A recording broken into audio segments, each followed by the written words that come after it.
Tuorilan ja Haukkamäen koulut ovat olennainen osa Karkkilan sivistyshistoriaa. Tuorilan koulu on perustettu 1907 ja Haukkamäen koulu 1899. Ne kertovat ajasta, jolloin koulutus vietiin lasten luo, pieniin kyliin ja yhteisöihin, joihin koulu toi tulevaisuuden uskoa. Monille kyläläisille nämä koulut eivät ole vain rakennuksia, vaan kaupunkien ja sukupolvien muistissa kulkevia paikkoja, joissa on opittu lukemaan, laskemaan ja elämään yhteisön jäsenenä. Koulu on usein kylän sydän, paikka, joka kokoaa ihmiset yhteen ja pitää yhteisön elävänä. Kun koulu katoaa, katoaa myös osa kylän hengestä.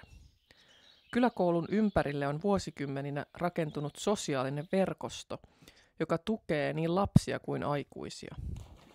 Tämä yhteisöllisyys on vaikeasti korvattavissa suurissa kouluissa. Pienissä kouluissa lapset kasvavat turvallisesti, välittävässä ja yksilöllisessä ympäristössä. Tuorilan ja Haukkamäen koulurakennukset ovat kulttuurihistoriallisesti arvokasta rakennusperintöä. Niiden sijainti, arkkitehtuuri ja pihapiiri kertovat omasta ajastaan ja sen arvoista. Kyläkoulut ovat elävää kulttuuriperintöä, eivät menneen maailman jäänteitä. Niiden säilyttäminen olisi kunnianosoitus Karkkilan pitkäjänteiselle sivistystraditiolle, kaupungille, jonka juuret ovat syvällä työväen ja koulutuksen historiassa. Kyläkoulun ympärille on vuosikymmenten aikana rakentunut sosiaalinen verkosto, joka tukee niin lapsia kuin aikuisia. Kysyntä turvalliseen, luonnonläheiseen ja yhteisölliseen asumisympäristöön on jatkuvasti kasvussa, etenkin yhä levottomammiksi käyvällä pääkaupunkiseudulla ja suurissa kaupungeissa. Nykyinen etätyö mahdollistaa myös asumisen sivussa kaupunkien keskustoista. Karkkilan kyläkoulut ovat todellinen valttikortti, etenkin Uudellamaalla, jossa historialliset koulut katoavat nyt nopeammin kuin koskaan ennen.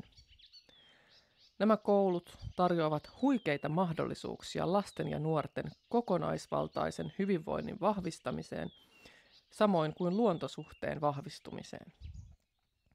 Haukkamäessä lammet ja metsäpolut ovat aivan oven takana, ja Tuorilassa kauniit vesistöt ja lumoava pähkinälehto tarjoavat rauhoittumista ja monia mahdollisuuksia opetuksen viemiseen luonnon keskelle.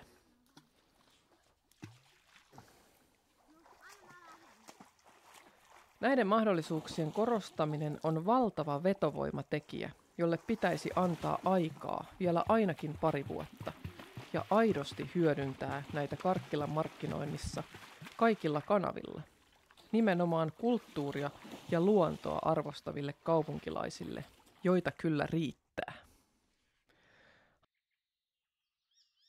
Haukkamäen ja Tuorilan koulujen säilyttäminen olisi teko, joka osoittaisi Karkkilan arvostavan menneisyyttään ja uskovan sen voimaan tulevaisuudessa.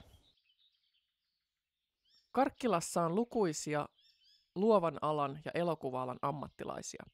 Meitä kannattaisi hyödyntää juuri nyt Karkkilan parhaiden puolien, yhteisöllisyyden, luonnonläheisyyden ja ainutlaatuisten kyläkoulujen tuomiseksi esiin, myös videoiden tai lyhytelokuvien muodossa.